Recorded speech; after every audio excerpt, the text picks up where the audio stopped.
Welcome to this week's episode of Zero to a Million, brought to you by Unstack. I'm your host, Zach Rego. Today I'm joined by Ryan Smith, Head of Partnerships at Emotive, a company helping merchants drive more sales faster with conversational text messaging, purpose-built for e-commerce. Ryan, thanks for joining me today.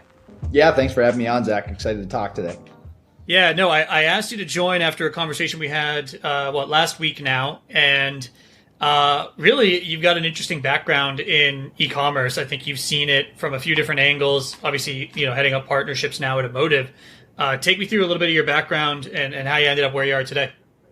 Yeah, so I've kind of been through the whole gamut in terms of my career progression. I started out in like the wellness space, being a personal trainer, building out my own business, then got into door-to-door sales, which is a whole nother animal, being that guy that no one wants to talk to when you show up at their front door trying to sell windows and roofing, siding, and insulation. But eventually pivoted my way into the world of SaaS, where I was originally working for a company called ThriveHive. And then eventually found myself into the world of e-commerce. My first step into there was joining a company called Privy. We were the number one downloaded Shopify app back in the day, a great tool for collecting email, phone number, any type of information, where we started to pivot into email and SMS as well. And throughout my time there, I was the first account executive. We started to build out that team really quickly, and I pivoted into the partnership program that started to grow over there as well. So during that time, I got to have the benefit of not only talking to hundreds, if not thousands, of e-commerce brands, but also got to start to work with the agencies that are driving just incredible results for these brands, helping them scale as quickly as possible. But through my time at Privy, I started to see the trends of the industry of how personalization was becoming more and more of a big impact in the future of e-commerce, and how SMS was really starting to gain some traction in the space, where when I first started in the space a few years ago, it was a little bit of an uncertainty. People didn't want to bother their customers. They thought it was not a great channel to leverage. But I saw the potential in it, and that's when I got approached by Emotive to come in here and help build out our partnership program over here.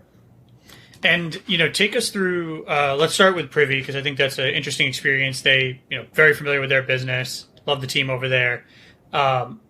Who was their target customer? So when you were on that AE side and you're on the phone, talking to folks about their challenges, who was a target customer that y'all were bringing on most often?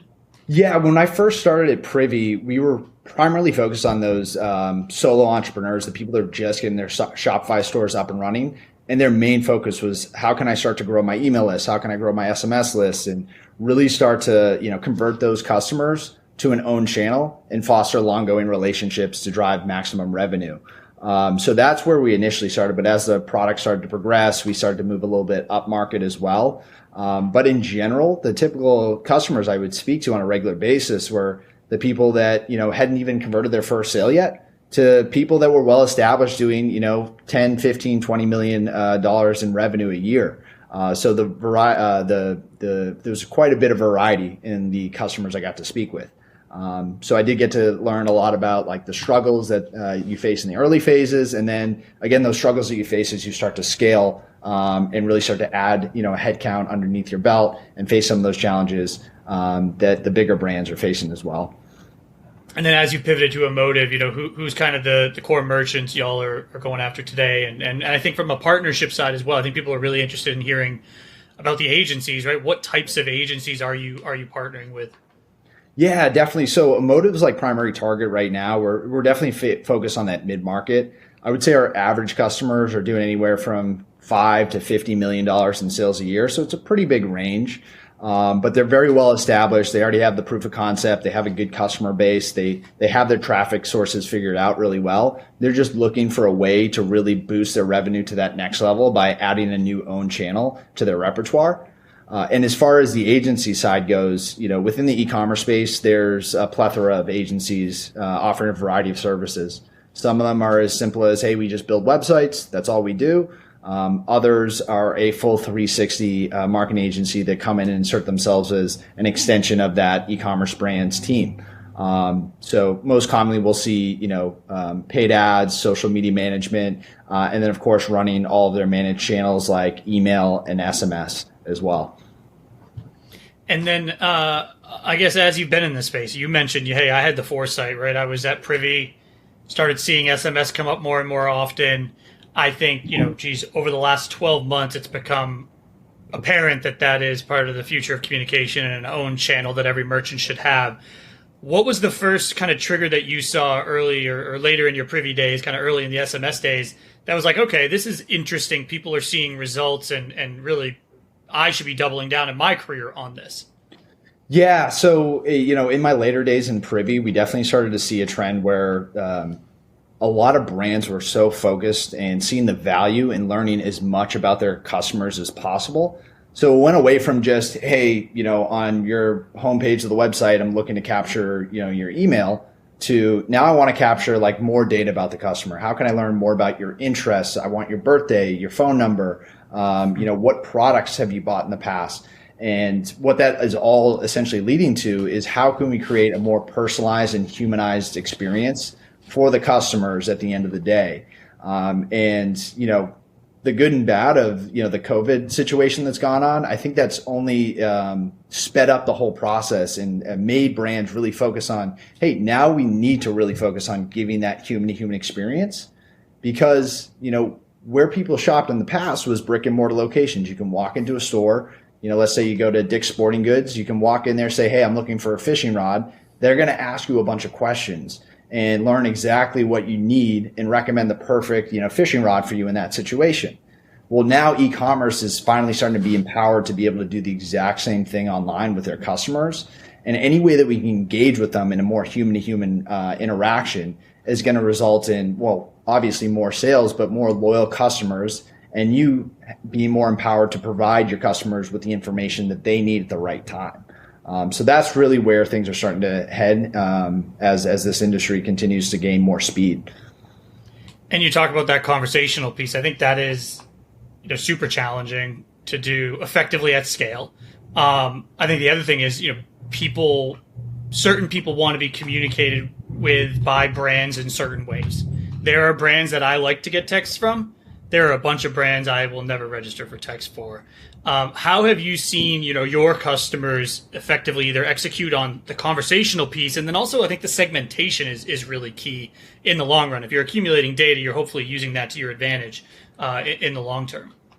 Yeah, so I think you kind of hit the nail on the head, like that. Meeting the customer where they're at and like how they want to be communicated to is super important, and I think that's one of the biggest things that people get wrong, or that brands should really think about when they are implementing SMS or, other potential channels outside of email, because just about anyone will give you their email address. If you look at your phone, you probably have 1,000, if not more, unopened emails because we rarely check it, right?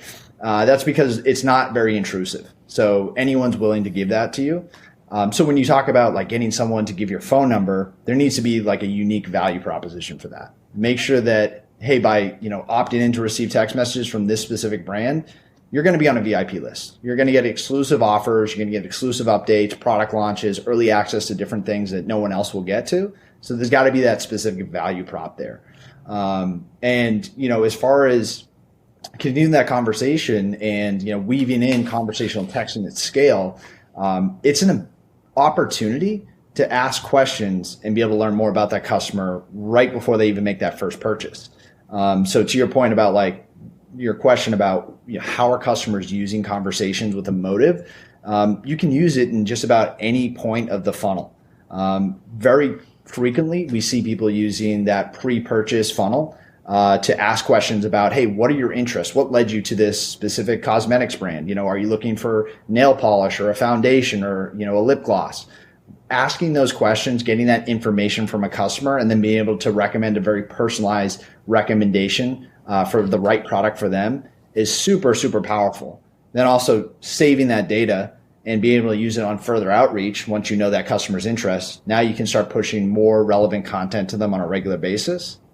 But then there's the things that people don't initially think about when it comes to SMS too and using a conversation. What about an abandoned checkout scenario? What about post-purchase? It's an opportunity where you can start to automate conversations to your customers after they buy and say, hey, what was your experience with the product?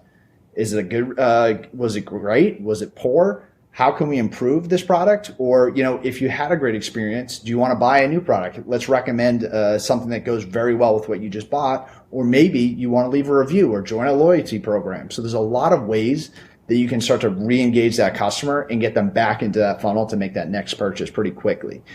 So we do see a lot of customers leveraging conversations in a variety of manners to really drive that engagement and increase those sales.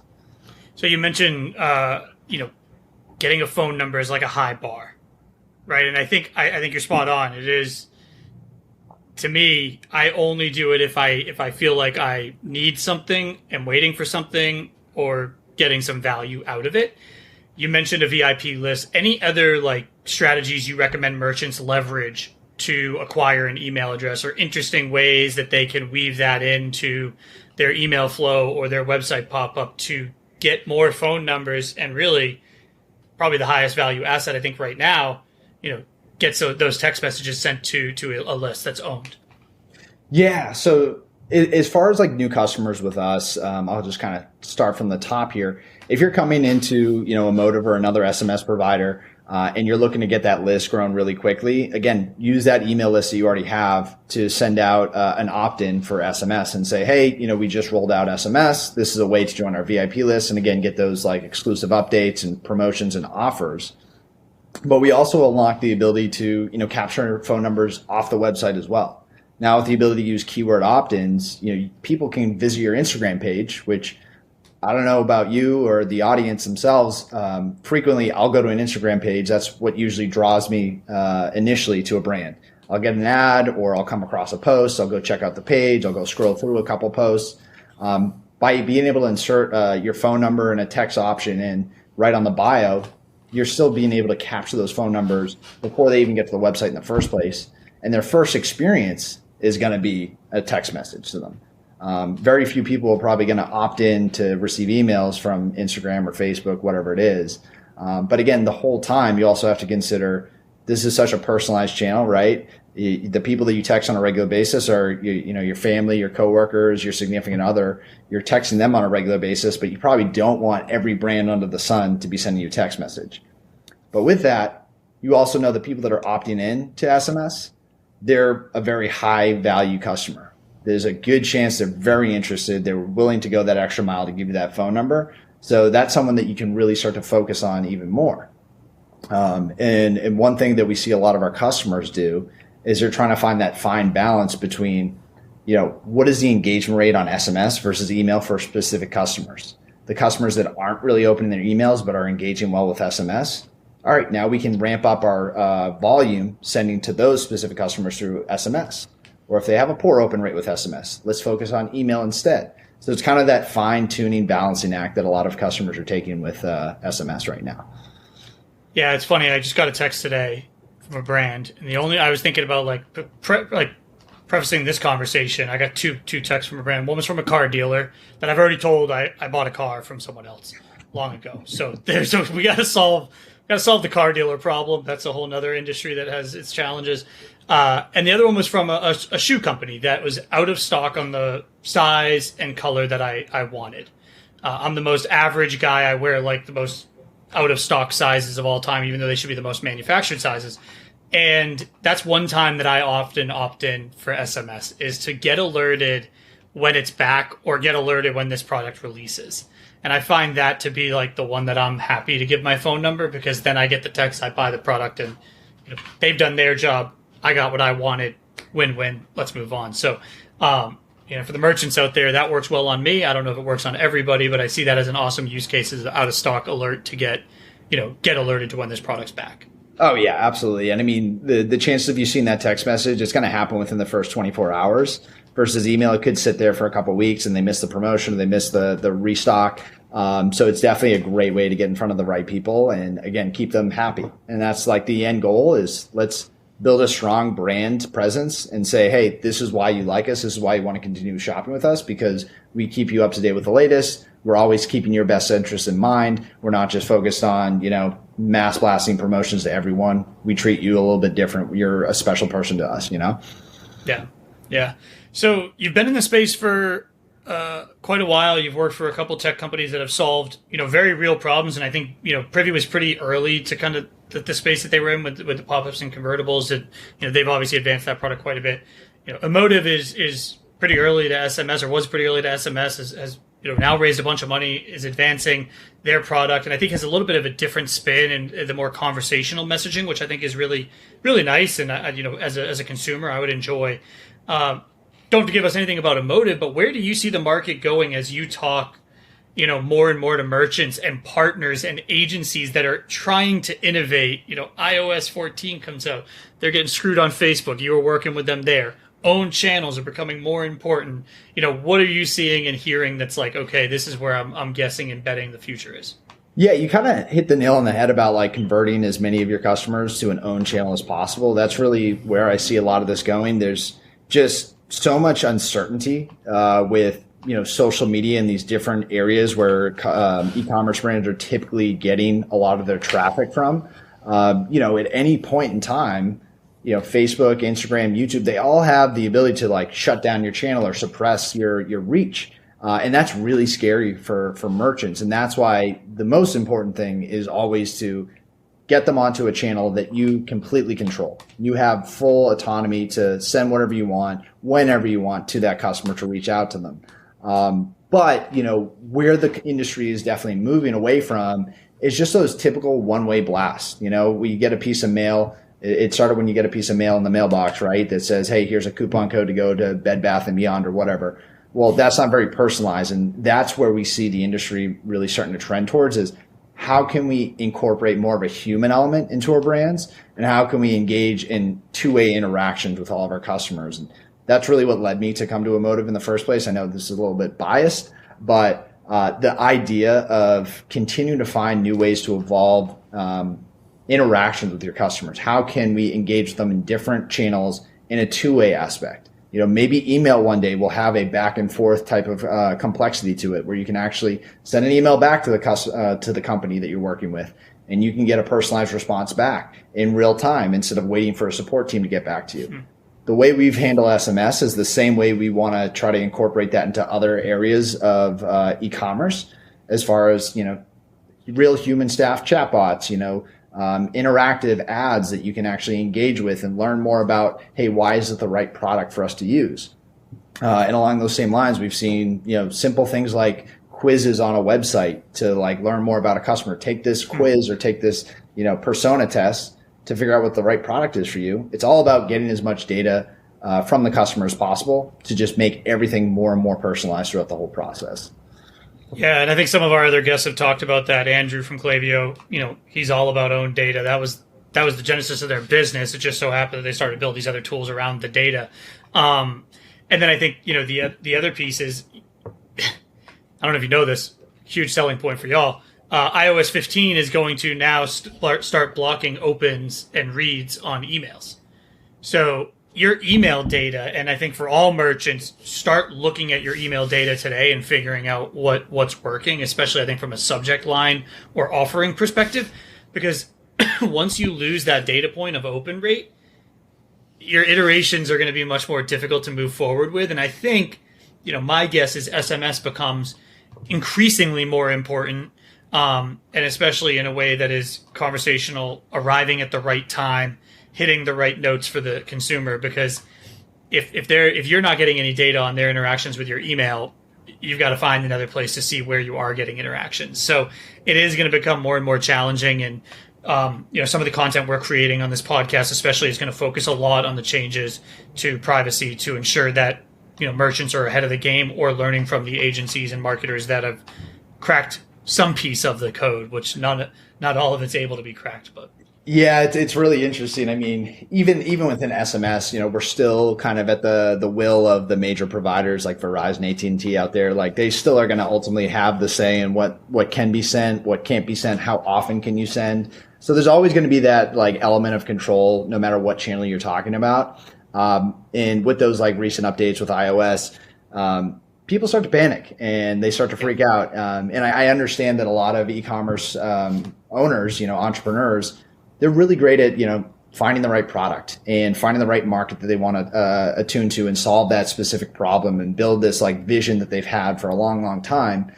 They're not always like the best marketers, which is why they bring in an agency or they hire someone to do it. But the one thing I've definitely learned, and the one thing that's definitely helped me out from interacting with all these agencies I deal with on a regular basis, is these marketers are really smart people. They're always getting thrown challenges almost every year, and there's a new way, new problem they have to navigate through. There's always a way for them to figure it out.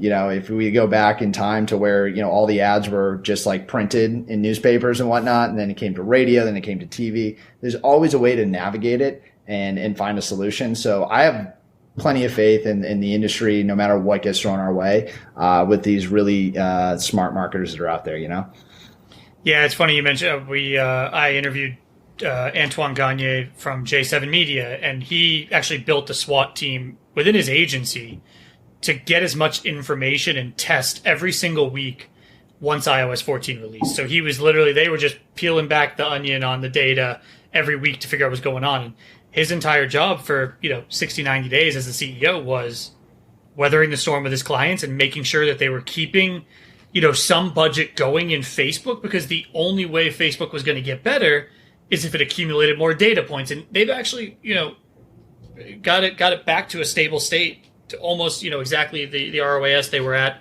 before the launch. But it was because he almost, I don't want to say forced, but talked his clients off the ledge to keep spending, so that the algorithms could catch back up. And I think that's the job of a lot of agencies, unfortunately, is just find a way to weather the storm until you figure out what's going to right the ship moving forward. Yeah, what helps like me sleep at night, and I'm sure it helps a lot of these e-commerce brands sleep at night as well, is you have some of these monsters in this space like Shopify and these huge agencies that their whole world revolves around this. They always have the best interest for the merchants at the end of the day, and they're always going to find a unique solution. So there's plenty of resources for us to jump towards to find those unique solutions whenever these challenges come.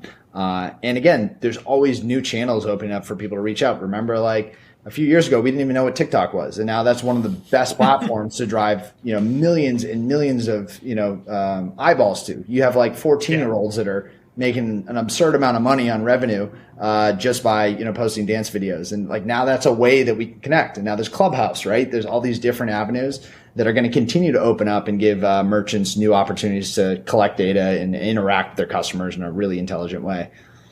Yeah, and I think that's the one thing that every merchant needs is don't rely on one channel. Like, diversify. If you're only doing Facebook ads, you need to find another channel that works for you. If you're only doing email, you need to find another communication channel that works for you. And I think that is like words to live by. And brands, there are probably hundreds of thousands of brands that unfortunately went out of business because they were Facebook and Instagram only. And iOS 14 changes, and you've got no other channel to rely on where you can, level up a little bit.